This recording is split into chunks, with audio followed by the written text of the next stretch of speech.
Wow, this show actually mostly breezed by. I'm John Retton with my review of AEW Dark, 14 matches done in just under 2 hours, and considering a lot of the shows have gone well over 2 hours to almost 3 in one case, I was actually happy to see that. And a lot of the matches actually had a nice breezy pace to them, and there was some good action and some talents that I wouldn't mind seeing on AEW Dark in the future, including one team I had never heard of.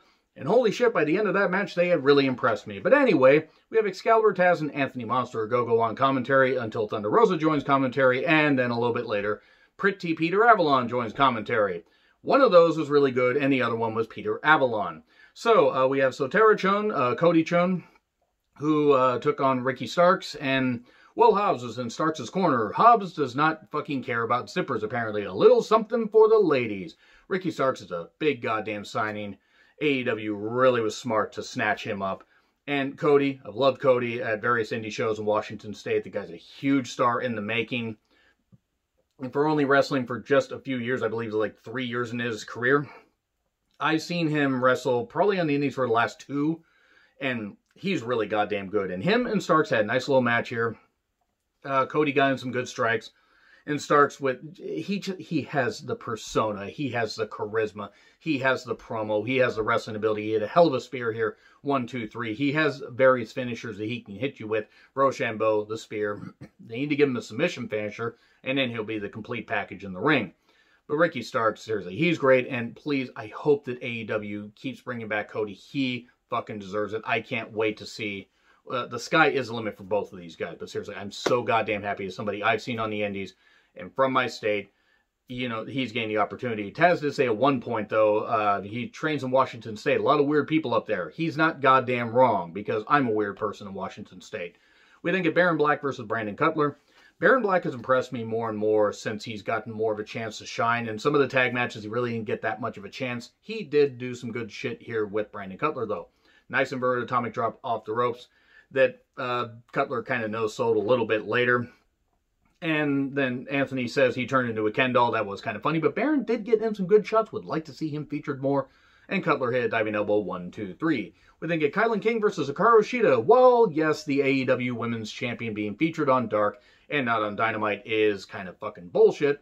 I will say this. I'm a big fan of Kylan King. I'm a big fan of Akaroshita. And I'm a big fan of somebody else that jumped in to attack Akaroshita after the match was done. Get to that here in a few seconds. But I think Kylan King's got a great look. She has definitely improved. The confidence has grown as you've seen her appear on Dark more. I'm not saying that she doesn't have a bit to go. She does. Everybody has to start somewhere. But I think Kylan King can be a big star for AEW in 2021 and in the future. Akaroshita is really goddamn good. Love her persona. Love her look. And both these women had a nice little match here with some good arm drags, good mat work. Pace was very good. Kylan got a chance to show off, but Akaroshita did hit the Falcon Arrow, 1, 2, 3.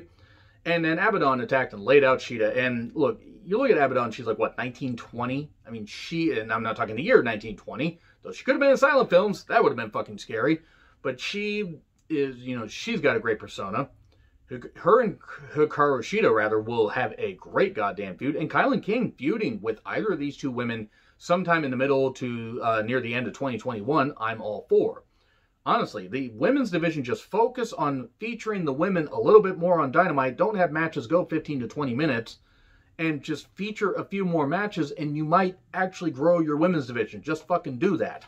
So anyway, we then get the waiting room. And Britt basically talks about the various things that are going to happen on Dynamite, getting in some snide comments. Britt's doing what she can here, but I don't know. I don't know how well this is going to work because some of the comedy doesn't necessarily work. Reba doing the fake laughing was kind of funny. And then Sean Spears and Tully Blanchard show up. You think Tully Blanchard, when he was in 1985, 1986, said, hey, you know, in 2020, I'm going to be on a show where there's a wrestler who's also a dentist that's hosting it. She's going to have me as a guest on there. Maybe it's Isaac Yankem, except Tully Blanchard wouldn't have known who the fuck Isaac Yankem was, especially back in 85, 86. Now, that being said, Tully looked totally disinterested in this. So did Sean, to be honest. They brought them on there to talk about, you know, the feud with Scorpio Sky, you know, the Battle Royal stuff and all that. And then Marco Stunt interrupted, holding his guitar. Thankfully, did not play, but did not get El Kabong, so thumbs down there for that. And then another knock on the door. Tully and Spears are upset. This is our time. You know, we're not supposed to be interrupted. And then Scorpio Sky kicks the door in, almost kicking the set over, to be honest. And then throws Shawn Spears through the wall. And then Reba and Britt are like, what are we going to do? Spend another $30 on the goddamn wall. I used to do theater. Like, those walls don't cost that much. At least they didn't in 2000, 2001. But anyway, it wasn't bad. It wasn't great. This was probably the least offensive one because Marco Stunt didn't play a song that went on for about 5,000 years. Shawn Dean and Fuego del Sol versus Jurassic Express with Marco Stunt, who still didn't get El Kabong, so thumbs down for that. It was fine. 51 matches for Jungle Boy in his AEW career, according to commentary. 18 more to go until that magic number. If you know, you know. Toss-up bomb for 3. Shawn Dean, I think, actually has a really bright future. Fuego del Sol isn't bad. I probably need to see him in singles matches a little bit more, but he's not that bad. We think it's Skylar Moore versus Leva Bates. Now, I will admit this. Leva Bates is not my favorite in the ring. I think she's got a good look. She seems to do a lot of really good shit as far as gaming and as far as having, you know, as far as being a good person outside of wrestling. I think managing might be a little bit more in her wheelhouse. That being said, she didn't do bad here against Skylar. Her and Skylar had a nice little match. That wasn't great, but it wasn't that bad. Both these women do have a chance to, like, get better. Skylar Moore should be signed by AEW. And Thunder Rosa was on commentary for this. Perfectly fine during that. Fucking love Thunder Rosa. She's goddamn great. AEW's got to snatch her up. Please fucking snatch her up when they can. And so we get a roll-up 1, 2, 3. So it wasn't that bad of a match. Not great, but not that bad. We think of VSK versus Brian Cage. This, however, Brian Cage is a look, and that's it. He hits the drill claw for 3. Despite VSK distracting Brian Cage with a shiny object and gaining the advantage in the beginning. I mean, that's what he did, but it might as well have been what he did because Cage doesn't seem like the smartest guy. We think at Louis Valley and Mike Magnum versus The Acclaimed. I love The Acclaimed. Bowens and Caster are a great goddamn team. Taz mentions how he enjoys watching The Acclaimed pound other men into the mat. Whatever you're into, Taz. Magnum got a chance to, you know, rib a few people right there. Sorry, that was a poor joke. And then The Acclaimed to Fame 1, 2, 3. And then we get Danny Jordan, the real mean girl. I will take every opportunity to wear this because, one, I've been impressed with Danny Jordan since seeing her on Circle Squared, NWA Circle Squared earlier in the year.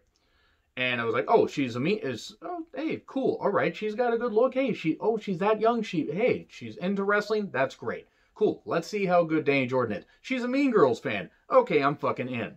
Because I love Mean Girls, and I think Mean Girls is goddamn awesome. And seriously, she has improved so goddamn much in just the last year alone. Really has improved a lot. And this is really good shit. She took on Anna Jay, and no, I don't like the Dark Order, but I think Anna Jay is definitely a bright star that they signed. They're both young enough to get even better. I think Anna Jay is like 22, 23. Danny Jordan's 19 or 20. The burn book to the face. Not the burn book. What the fuck are you doing? But seriously, I like the whole mean girl, you know, theme about her. But she is good in the ring. And Anna Jay is also very good in the ring with a nice, with a nice, choke to get the victory, scissoring from behind and all that. Yeah, I had to get in one scissoring joke here. And that was good. That was good stuff. Anna Jay got the victory. And then we had Pretty Peter Avalon, join commentary. Look, I'm sorry, but I don't get the deal with Avalon. I will say this, though. It's Bear Bronson and Bear Boulder, Bear Country versus Uno and Grayson. All I'm going to say about this, feature Bear Country more. I was like looking, I go, they got bear, fake bear stuff on them. I go, okay, bit weird. They're Bear Country. What the fuck is this? It's because this going to be like Panda Express. Oh, no. These guys are good. These guys are good. I would like to see them featured more. They actually got me interested in an Uno Grayson match, who are a good team, but the Dark Order after all. They had a lot of double team maneuvers, and I thought we were actually going to get the victory. I mean, silly me. And then we get Fatality 1, 2, 3. But seriously, feature Bear Country more. They're pretty goddamn good. Ryzen and Sean Maluda versus Kiss and Janela. Let me just say right now, I don't get it with Joey Janela. I never have. I never will. I saw him at a couple of indie shows. I don't fucking get it. I'm sorry. If people like him, that's okay. But just to me, it's embarrassing watching him in the ring. At least Sonny Kiss is a pretty damn good athlete. And Ryzen and Sean Maluda, actually, I was hoping WWE would do more with him. And I hope that AEW can get something, or do something good with him because I see some potential. Commentary just dumped on New Jersey, as you do.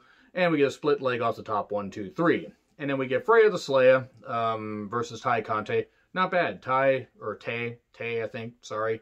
Hitting some good kicks and everything. Freya does have some good strength, but eventually got choked out for the win.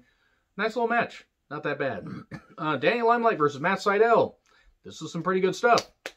Hats off to both guys. Danny Limelight is really goddamn good. Really young. New Japan Strong. Primetime Live. AEW Dark. This guy literally is everywhere. I mean, he's doing a lot of good shit. And Matt Seidel, 20-year career. He is really good as well. And, something you could see on Dynamite, honestly. Danny Limelight would be ready for Dynamite. Limelight, if you will. Good back and forth, and we get some kind of weird twisting move. I don't know what the twister for 3, the third eye twister. It's like third eye blind, only third eye twister would actually be good and not drunk in concert. Yeah, I'm still mad about third eye blind being drunk in concert for that. Or at least the lead singer. But Matt Seidel gets a victory. Danny Limelight had a good showing. We get Casey Lennox versus Ivelisse. Casey, I've never seen Casey Lennox before. Hopefully she gets, hopefully she's brought back. I'd like to see what she can do against somebody that actually isn't an unprofessional bitch. Ivelisse, I just don't care for. She just doesn't interest me. She looks like she has that type of face where it looks like every woman will want to slap her, from what I can tell. And sloppy reverse DDT by Ivelisse. How is she so goddamn bad in the ring? I just don't fucking get it. And then we get a stretch for the win. Cool. Chaos Project versus Best Friends. I'm just, Best Friends win. I don't like Chaos Project. I'm sorry. This wasn't all that bad, but just Best Friends, they won. I don't care about them. I don't care about this feud with Miro. I don't. Anyway, why does Luther scream all the time? I don't fucking get it. Anyway, agree, disagree, what I said. Like, share, subscribe. Twitter handle in the description. I'm John Ritlin. I'll see you soon.